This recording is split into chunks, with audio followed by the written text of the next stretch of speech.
Yeah. Oh. Okay, we're live now. I'm an idiot. I was looking at the wrong button. My God. So the big button that said "Go Live" was No, not. I hit our logo, and I was like, oh, let's see it. What's going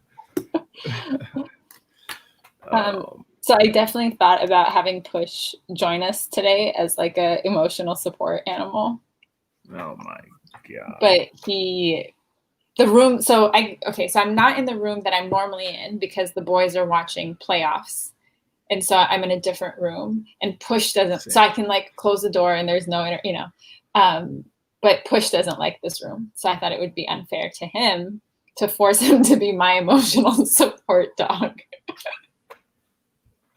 So I mean, that's fair, because he's probably like, yo, I'm carrying the weight of all these humans. Like, what's going on here? I want no part of this.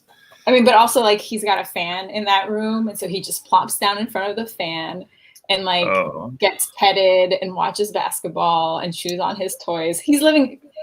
That's fair. He's living a really good life. I mean, you guys are getting cooked over there, aren't you?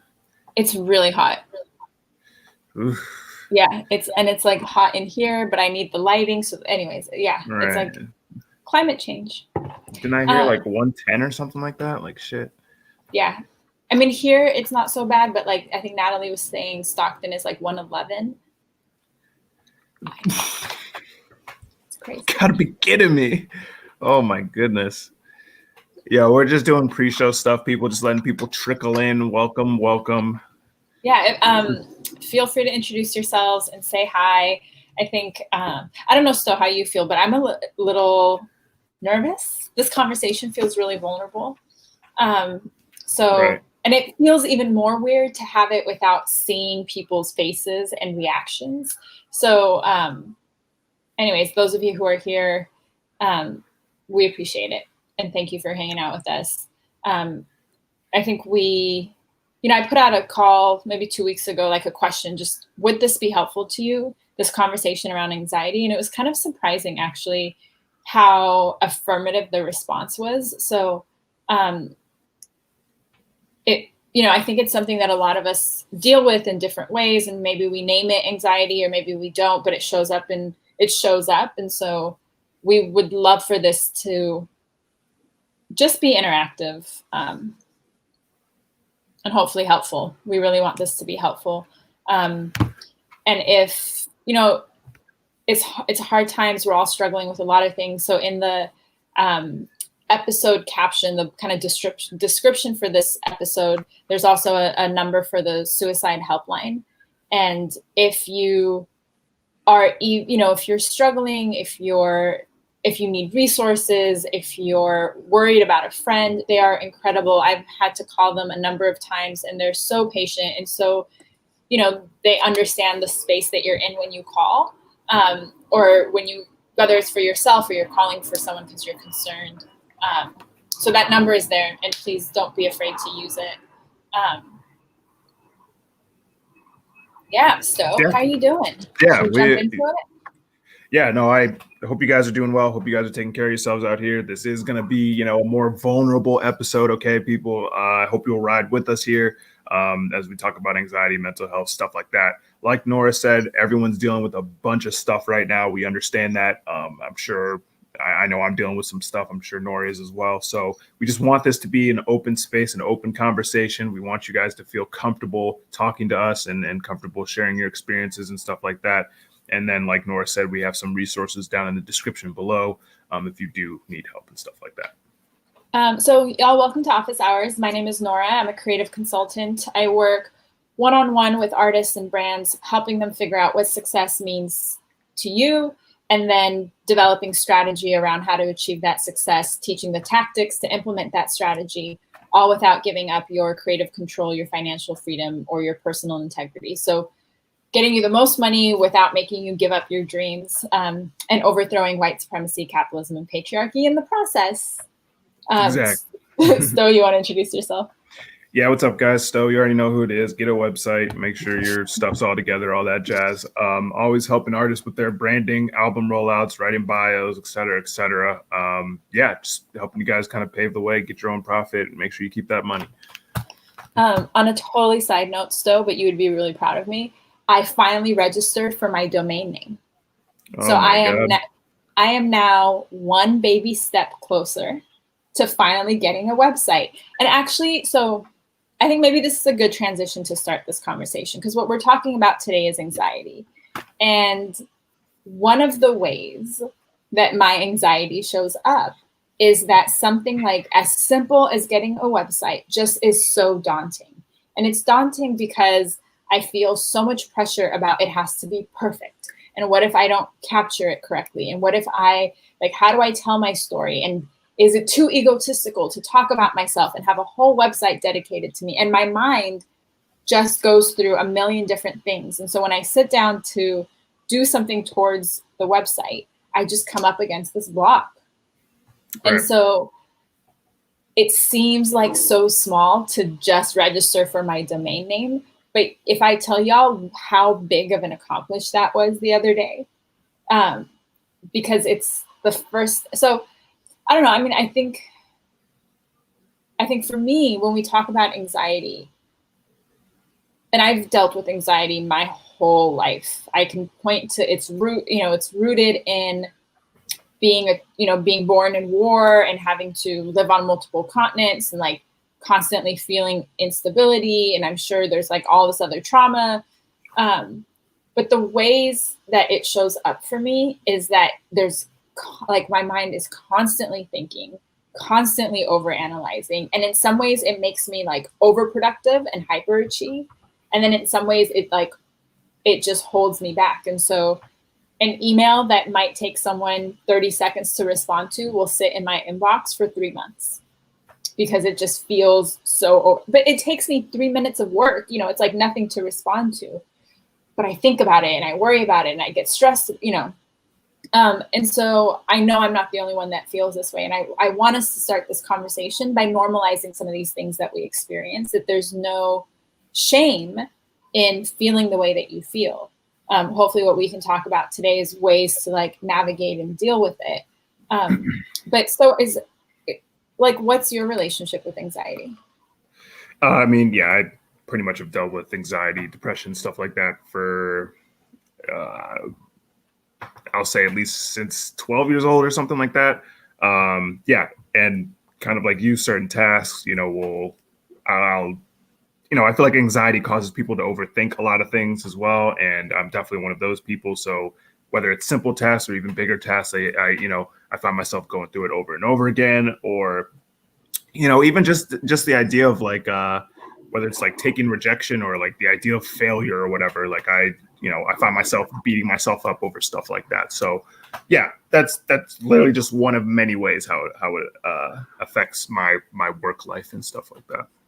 Do you feel like it's ever kept you from an opportunity? Oh, absolutely. I mean, listen, a perfect example is just, there, especially now with writing opportunities being out there and stuff like that. And even in the past, I'm not necessarily with your more esteemed writers, I suppose. So when I'm out here applying and stuff like that, I'm always thinking, damn, well, I'm not, I'm not as good as so-and-so. So there's no way they're going to hire me, or, what I've taken maybe, and all of us have, right? Like at least 50 to 60 rejection letters. So it's just like, all right, well, what the hell is even the point? So it's stuff like that. And again, I think, especially in our field, like I think imposter syndrome kind of plays like a big part in what we do. Because if you aren't necessarily like, in the limelight, verified and all this stuff, making all kinds of money, it can be kind of difficult to at least for me, sometimes it's hard to be like, yes, I'm good at what I do. But like, when you look at the grand scheme of things, like I have done a ton of stuff, but when you compare yourself, or, when you're overthinking a bunch of things, or, overanalyzing every single step that you're taking as you just go through life and stuff like that, it can be really hard to get yourself to take that next step to take it. And honestly, if we really want to get real about it, this whole office hours thing was kind of like something where it was a big step for me to kind of put my face on the camera and every other week and always be talking about, stuff that obviously I know, but, I'm not a YouTube guy. I'm not someone whose face is supposed to be really anywhere. So when you approached me with the idea of like really making it a thing, I can't front. Like I took a couple of days to be like, I don't know, bro. Like you don't even know what you're doing about anything else, and you can't even pull this, and you ain't even getting paid that much from other artists. Like, what do you even know about anything to start a whole fucking channel around it? So that's a perfect example, I think, of how it almost stopped me genuinely. Like I was so close to being like, yeah, like it's cool. Like I appreciate that we're doing it. Maybe we can do Instagram stuff every once in a while, but in terms of doing a whole channel, like I don't know if that's really me right now, but it's been so rewarding being able to go past that and move past that. And, I think, with yourself as well, like we've conquered a lot of fears and different anxieties that we've had just with this. I mean, the crazy part is the things that I get so anxious about, I can feel the anxiety. And then when I do it, it's fine. Right? Like I'm terrified. Even Instagram Live for me at one point was so overwhelming. I just had a conversation with a client recently, and for weeks I would give him an assignment to go live, and he just wouldn't do it. And we finally got down to was actually so similar to what you're sharing, how anxious he felt about going live, because he was like, what do I have to share? Like, what do I have to say? And so what I've noticed is the way that sometimes things that seem superficial, get a website, go live, like do these things. It's so easy. Right. What's really rooted is there's like an emotional something behind it that holds us back.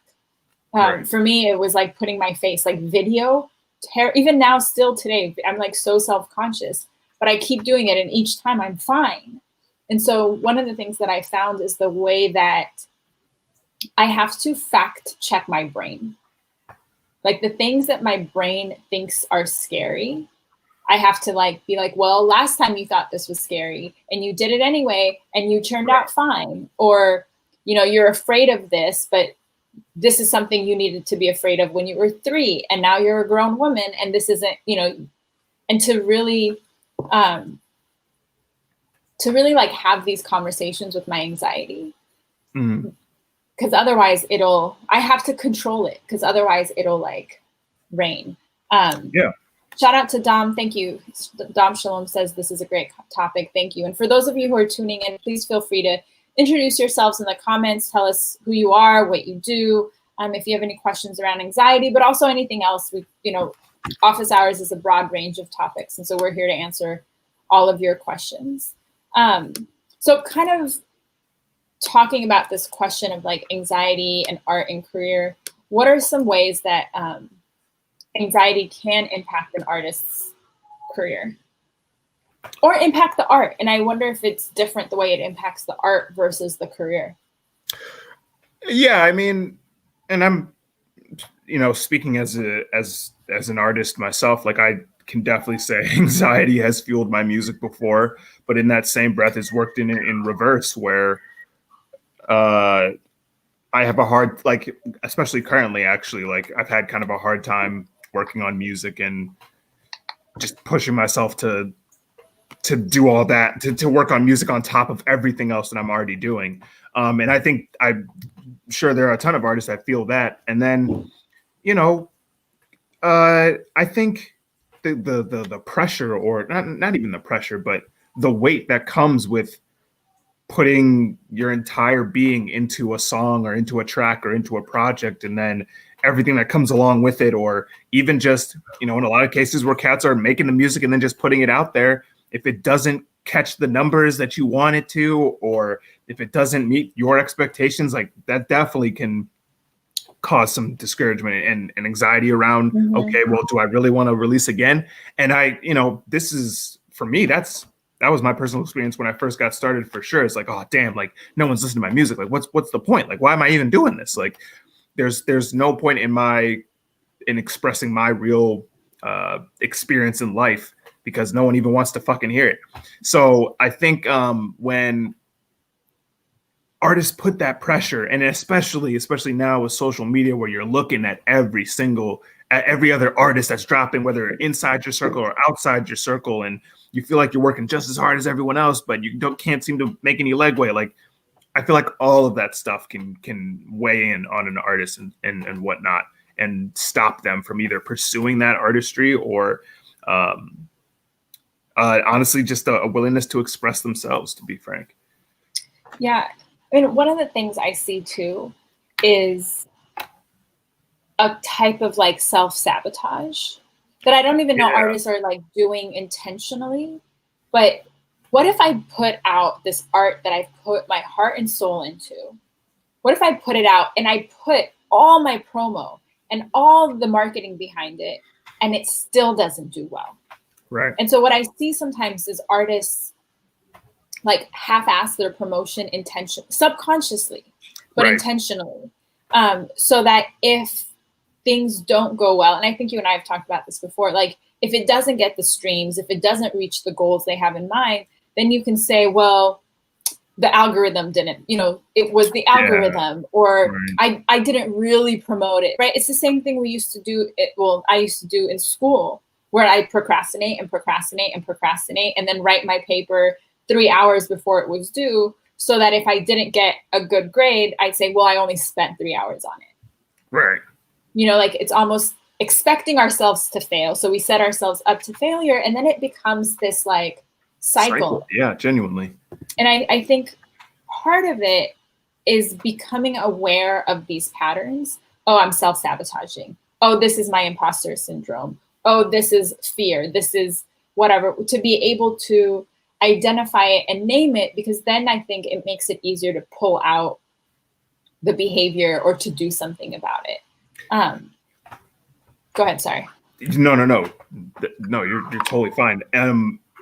Kind of going off of what you were saying earlier, is like, for me sometimes, and like it's hard to do. It's really strange how like it can be difficult to pull yourself out of like what you're feeling in the moment. But like Nora was saying, like I have to fact check myself sometimes and be like, all right, well, yes, it absolutely sucks that this client has sent XYZ and said they're not interested or whatever. I must, like, one of the first reactions that I get from internally is just like, damn, like I'm not good enough. Like I don't know what I've done wrong here. I've done my best, but they still don't think that I'm good enough to work with. And especially when down the line I see them work with someone else, that just sends my shit into a whole different stratosphere, because it's just like, oh my God, like not only was I not good enough, but they found someone better, and now like, XYZ. So for me, it's just putting up against the facts of, okay, but look at everything you have done, that you actually have done. That's not you. And like before I used to be like, well, don't be cocky. Like you have to be humble at all times. But when you're in a certain place of whether it's anxiety or depression or whatever, I think one way to at least get yourself on a positive track is to genuinely look at what you have done, the good things that you have done, because it's not you gassing yourself up. It's not you lying to yourself. You are genuinely pointing out the facts that are part of your life and what makes you you and stuff like that. Let's actually hit this comment real quick, Nora. Yeah. And real quick to your point, Sto, for me, one of the things I do is I have what I call my shine page in my notebook. And every month, like when something good happens, whether it's like I do a speaking gig or I get a recognition or someone says something nice about me on Twitter or whatever, I write it on my shine page. So for those moments when I'm like, am I really good enough? Should I really do this? Like when I have that imposter syndrome, when I have that doubt, I can look and I have something tangible and physical to fact check my anxiety. And I think sometimes we'll talk more about like tactics around it, but sometimes that's the thing, is like realizing that not everything you think is true. So your anxiety can be wrong. And having that conversation, it sounds kind of woo-woo, but to like have that conversation and be like, you are qualified. You are a good writer. And here's like the thing that proves it. I'm stealing the shine page thing. I love it. Trying to think of something like that for the longest time. Steal it. And I look at it every night. It's like, I have a whole journaling routine, but like it's a page in my notebook. I look at it every night. So even if I don't have anything to write that day, it's a form of giving myself affirmations. Right. No, I desperately need that. Holy moly. Taj, thank you for your question. Taj says, I tend to overthink everything I post on social media. Same, especially my music. But recently I've been trying to change the mechanism and trying to care less about what people think. Yeah. Listen, man, there's nothing wrong with overthinking. Like, I think, and as an artist, like, I think that's what makes us as artists and creative people, I think that's what makes us us. And here's the thing. This is how I put it in perspective every single time.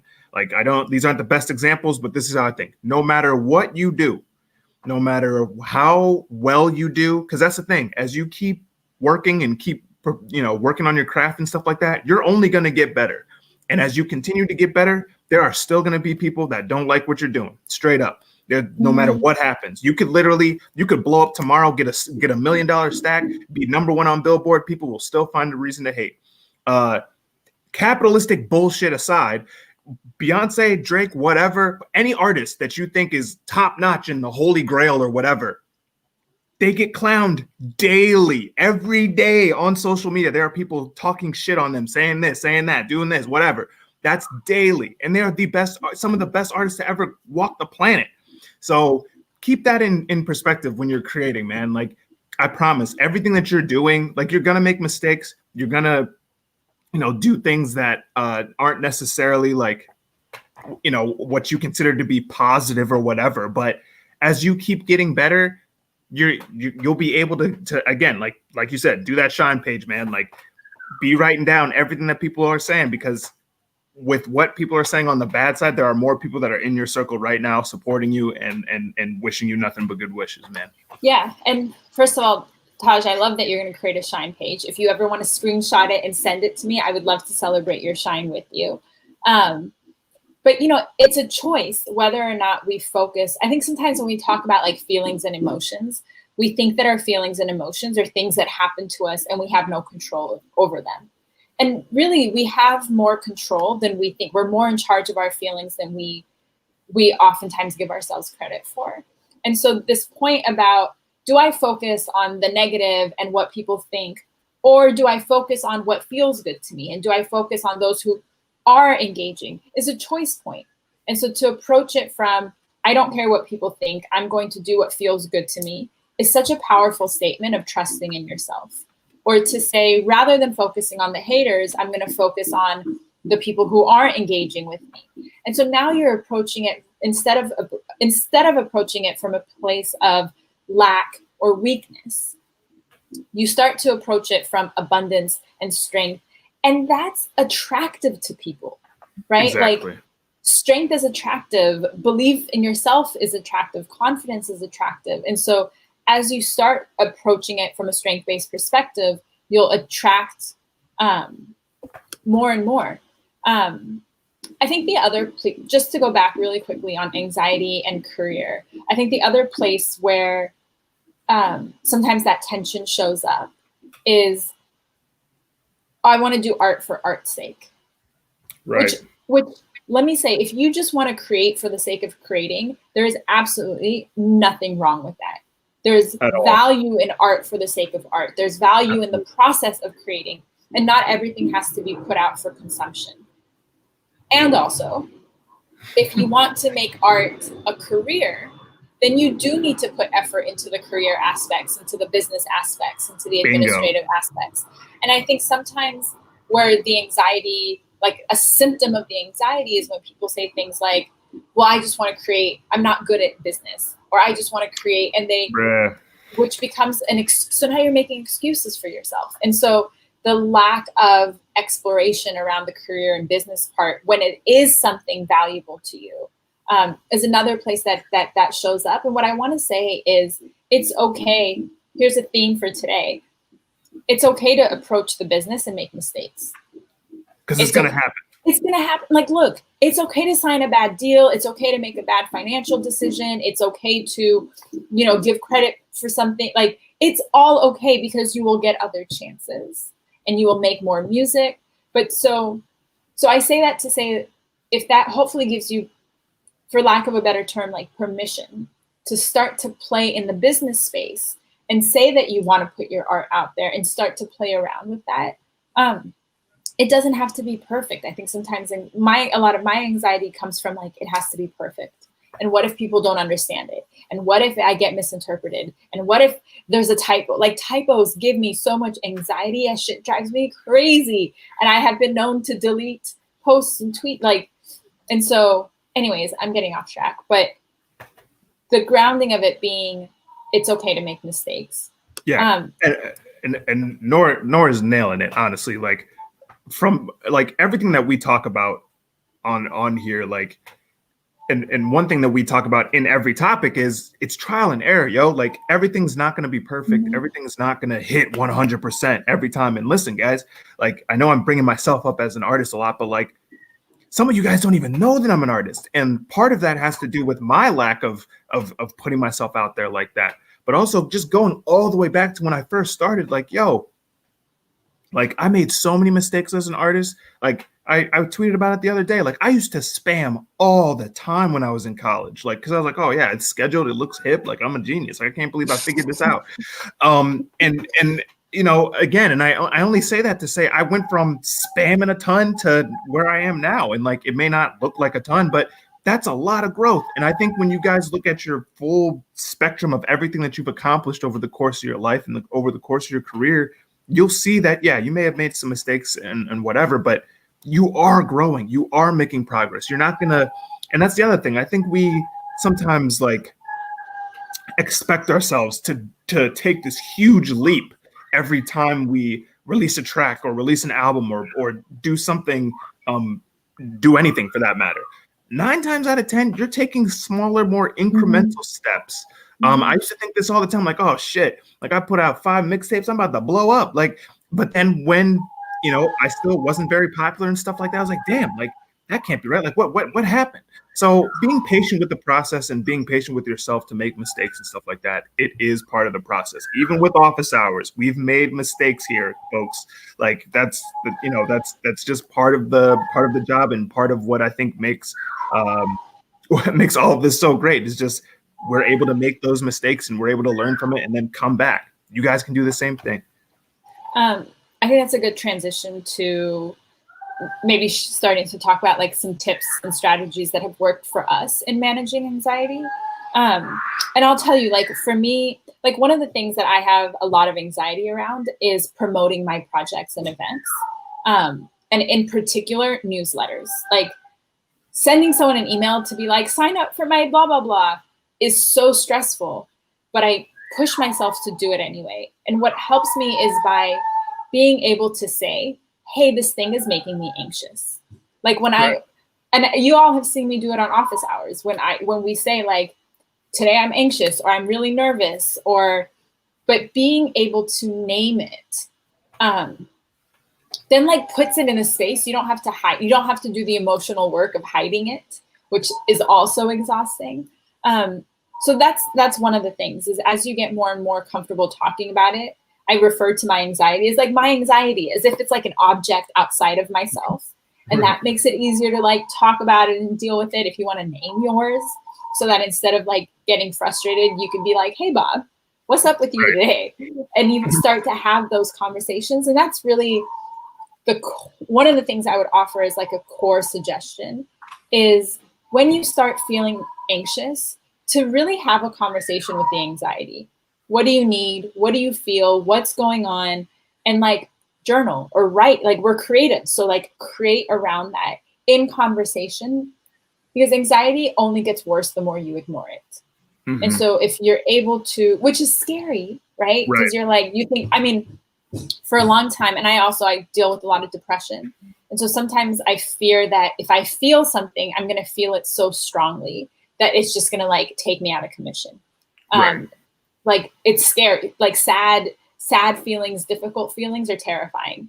And I've gotten a lot better, but they're scary. And so taking the time to sit down and like feel it anyway, so that it doesn't chase you and you've like acknowledged it, can be really, really helpful in managing that anxiety. And that's journaling, that's breathing, I do this thing, color objects, where I'll be like, gray sweater, blue circle, you name the thing with the object, And that'll help you, especially in a moment of anxiety, bring you to the present, because it makes your brain go in a different direction. So those are a couple like tactical, practical things. So would you offer anything? Listen, guys, I can't even front with you on this one. I suck at managing my anxiety and depression, stuff like that. Like, I mean, I'm learning. Like, listen, and here's the other thing. Like, I turned 30 here in a few months, guys, and it's weird still having like anxiety, depression, and stuff like that, because growing up, like, I feel like we were kind of told like, oh, it's just some angsty thing, you'll grow out of it, but that ain't the case. So for me, honestly, I've started to learn how to breathe more, and just like, there's nothing wrong with like stopping and taking a second to kind of collect yourself and like, again, breathe and honestly also feel the moment. Like, I know that sounds really strange, but for me, like, sometimes I need to just let myself feel what I'm feeling. And sounds crazy, sounds strange, whatever, but whether you need to just stop and genuinely just sit and breathe and just focus on yourself for a minute. Sometimes, honestly, listen, folks, a nigga needs to cry sometimes. Sometimes a nigga gotta cry. Gotta do it. All right. And so whatever it takes, honestly, to help you bring yourself back to earth and bring yourself back to I guess just some kind of normalcy. And then again, for me, like, I like to throw on some instrumental music or something like that, something that's more soothing. Now don't just throw on some crazy shit. Like, though, you can't be throwing on Wu-Tang Clan or whatever. That's not going to help your anxiety. I mean, maybe it will. I don't know. Maybe it does. Right, exactly. But for me, I like to put on more soothing, jazzy type sounds to just kind of allow myself to either kind of go away from the moment or just kind of cool things off for a minute and really, like Nora said, have a conversation with myself about what I'm feeling, why I'm feeling this way, and what we're going to do next. Because I think those three things, I think it's easy when you're caught in an anxiety, I don't like to say episode, but whatever it's called, like, it's very easy to just kind of panic and just kind of be like, oh my God, like, I don't know what's happening. Like, I'm supposed to be, like, for me, when I'm in that kind of state, I'm like, oh my God, I'm supposed to be working. Like, I can't even focus on anything right now. Like, oh my God, oh no, now I'm an idiot because I can't pull myself out of this moment to get back to where I was and focus and all this jazz. But genuinely, I think if you breathe and stop and genuinely take all of that into your chest, it sounds crazy, folks. I know it sounds wild, and just feel the moment and let yourself kind of breathe the emotions away. Like, it does help me. I can't front, but I'm still working on things, still trying to figure out what works for me and stuff like that. And that's another thing. It's different for everyone. What works for me might not work for you. It's like we say with everything on this show, it's trial and error. But the worst possible thing you could do, like Nora said, is ignore it and act like it's not there, because, and as wild as this sounds, I used to ignore it and it absolutely destroyed me. And as you know, it does sound crazy, but it can make you think things and see things that aren't even there. And by the time it gets to that point, you're so kind of not necessarily far gone, but you aren't even yourself anymore at that point, that it can be hard to pull yourself back, to reel yourself back in. And the only other thing I'll say is get people that genuinely support you. People that you can lean on and people that you can genuinely talk to. And I mean that in the most honest way, because there are a lot of people out here who like to say, oh yeah, I'm always there and blah, blah, blah. But when push comes to shove, they don't show up. So genuinely get people around you that genuinely care about you and stuff like that. Because that support is very important. Tosh says, I don't know if this is too deep. There's no such thing as too deep.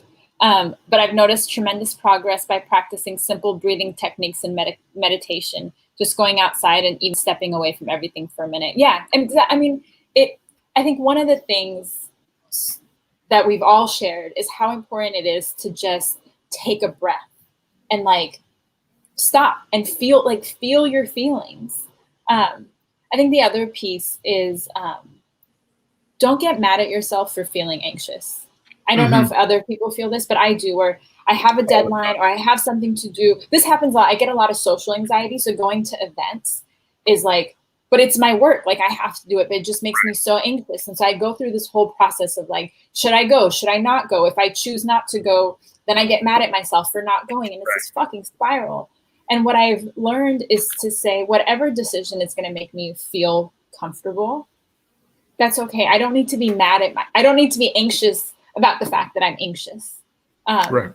And so you feel how you feel, and that's totally okay.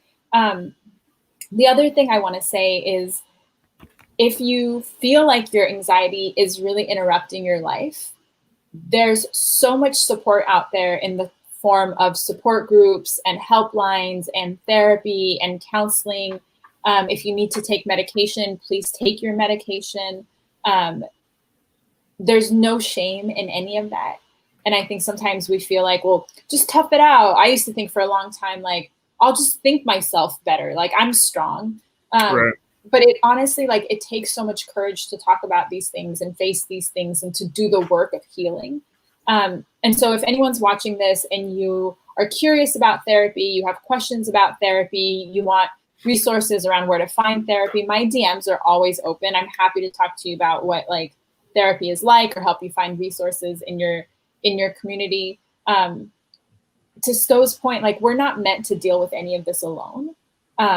And so finding a supportive community is really important. But sometimes our friends also are struggling and they don't know how to show up. So that doesn't mean that they don't want to be your friend, or that they don't care about how you're feeling, or that you're too much, which is something I know a lot of us hear. It just means they're not equipped to support you in the way that you need to be supported. And so find other people who are, and that's what therapists are for. So I want to make a therapy plug because it's helped me tremendously. And I think there's still so much stigma around it that people might be scared. So if you're scared and you have questions, please reach out to me. Because it's another way to deal with your anxiety. You don't have to suffer through it. I want to share another question that was sent to us from Twitter. Let me pull it up.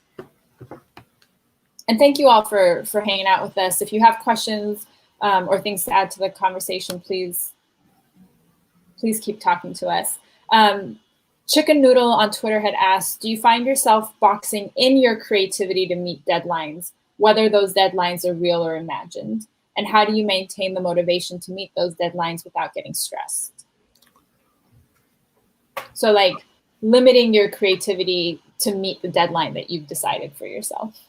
Yeah, I mean, for me, I mean, again, as an artist, like I've genuinely been doing that my entire career. So, and I think the motivation, honestly, for me, I hate kind of putting this out there because I feel like it's not the most healthy way to do it. But for me, like when I get in kind of like one of these weird spaces where it's like, all right, I have to meet a deadline, but I'm also feeling very tired. Like for me, it's like, all right, but like at the same time, this is what you signed up for, homie. Like you're not gonna you're not gonna be successful if you kind of if you box yourself in and if you let these anxieties hold you back. Now, I'm not saying like you have to Hulk out and like, all right, nothing ever affects me and I've never been stressed ever. Like that's impossible.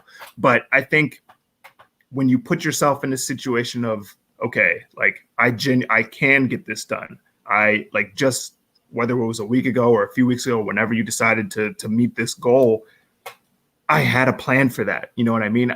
I believed that I had the capabilities to get this done.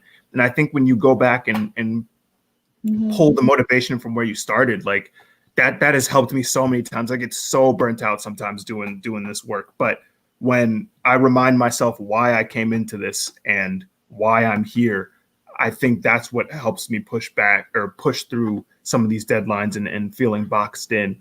And it's not easy. I can't front on that. Like, and like we've been saying this whole time, like there's nothing wrong with sitting down and being like, I'm tired. This is stressful. This creating this, because that's the thing. Like, good God, think of all the great albums that exist, whether it's Invasion of Privacy from Cardi B or To Pimp a Butterfly from Kendrick Lamar. Those weren't stress-free experiences, people. Like, they didn't just like, all right, I'm just gonna walk into the studio and lay down my good old raps. Like, they had to experience entire lives and all this other stuff to get to that point. So, you know, I just want you guys to understand that having that anxiety and having some of this stress is part of the human experience. Like you're not, you aren't alone in this. And especially now, especially with everything that's fucking going on now, like you have every single right to be anxious and stressed and all this other jazz. But in that same breath, you know, a lot of us, we do still have work to get done and stuff like that. So I think it's just keeping the motivation that you had when you first entered this, but also taking this time to remember, like, yo, like you're hitting the gas harder now because of everything that's going on. So that also means you need to take more time for yourself to rest and reflect and to, you know, not always be work, because you'll drive yourself nuts on that. Yeah, because it's okay to not be okay, right? Like all this good vibes only shit is bullshit. And sometimes I think when we feel so-called bad things, we just want to get over it really quickly. So don't be afraid to like dive into it. I think to Chicken Noodle's question, being able to discern what's real and what's an imagined deadline is helpful in knowing maybe you can just take some of that pressure off yourself. If it's an imagined deadline, change it. Give yourself that freedom and that flexibility to say, this isn't working for me right now, and push it back. It's not a failure to realize that you need to adjust things for yourself. Bingo. And so, that's so important. You know, give yourself that kind of flexibility. And then with if it's a real deadline, then you do the best that you can. And it's okay if your best in that moment isn't what you want it to be. It is just what it is. And next time you do different. Like part of this, I think, is taking out the social pressures around how things are supposed to be and allowing them to be what they are. And then I like, Sto, what you said about motivation, to go back to the root of why am I doing this? And sometimes it's as simple as saying, like, is this a priority for me or not? Using myself as an example, I've put so many website deadlines in my life. They're imagined deadlines because there's nothing bad's going to happen if I don't meet those deadlines. And I keep pushing it. And what I finally realized is that despite everything I know about why I should have a website, it's just not a priority for me. There's other things that I'm more excited about, that I'm more passionate about. And so starting with the things that speak to me the most, like it's okay to start with the easiest thing. It's okay to start with the thing that you're most excited about. And then you can get to the other things when you get there. Like this is part of like entrepreneurship and working for yourself and being a creative, is you get to do it on your terms. Right. Like you don't have to do it the way that others do. And I think maybe just to wrap up, because this has been a long conversation, and we thank you all for hanging out with us. If you want to support Sto and I, we do office hours totally out of love and care. But the Cash App and the Venmo are at the beginning of this conversation at Nora Rahimian, and you can just mark that for office hours. And if you want to talk about any of this more, or you want consulting around how to like build out your brand and stuff, reach out to me, reach out to Sto. We both do one-on-one consulting. I think to wrap up, maybe we can offer Sto like one piece of self-care advice. And the one thing I would say is to remember that you're not in competition with anybody. And so to be mindful of the ways that you start to compare yourself with others, because that's oftentimes where we get caught up in this like anxiety trap. And so the more you remember, you're not in competition. You don't need to compare yourself, and to really lean into, as we talked about earlier, the strengths, the gift, the shine. Don't worry about what you're not doing. Celebrate the things that you are doing. And then abundance will come from there. And rest, please rest. This I can sleep when I'm dead nonsense doesn't help you. So take breaks, take naps, rest, because this is long-term work. And so you need to be able to sustain it for the long run. How about you, Sto? I mean, Nora nailed it with the first one. Honestly, rest. It's so important, especially now. And I know it's super difficult, and being a hypocrite because I haven't gotten rest in a minute. But again, the other thing, that's what I was going to say, is there's nothing wrong with taking a minute to do something that you enjoy, folks. Yes, yes. For me, I know, especially over the course of the last 3 years, like I'm having a hard time like giving myself permission to stop working and just go do something that's not work, and without feeling guilty about it. I've been struggling so hard with that lately. And so with that being said, it's so important to do something that you enjoy, to get away from things for a bit, and just to relax. You fucking deserve it, folks. Like, I know you think it's wild, but we've been going through so much wild stuff over the course of this whole year, let alone the last however long we've been alive. Like, so slow down. You know what I mean? Slow down, take a breath. Whatever your hobbies is, I don't care if it's listening to music. I don't care if it's Hot Wheels. I don't care if it's video games. I don't care if it's whatever it is. Take some time for yourself and only yourself.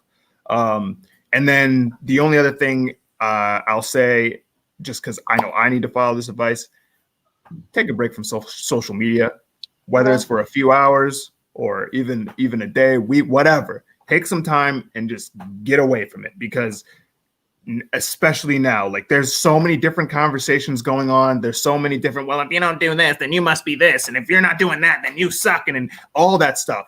There's that stuff, there's the news, there's this damn election that's about to happen. All that stuff is going on. Take some time, just get it out of there. Get it out of there. You don't need to be thinking about all that shit all the time. You will drive yourself nuts. I know this because I've done it. So take some time to enjoy yourself, get off of social media, and get some damn rest. You deserve it, period. Y'all, thank you for hanging out with us on today's episode of Office Hours with Nora and Sto. If you watch this after the fact and you have questions, please feel free to drop them in the comments. We will answer them. You can also reach out to me and Sto on Twitter and Instagram. Our handles are right in front of you. We do one-on-one consulting. And, give us a thumbs up, subscribe, all that good stuff, so that more and more people can see this. Y'all know how the algorithms work. So the more you support us, the more you put this in front of other people and let them receive this kind of information and knowledge too. Please take care of yourselves. We genuinely do care about you and want to see you all succeed. So thank you for holding space with us. And we'll see you every first and third Tuesday of the month. Thanks, everyone. Right. Peace, guys.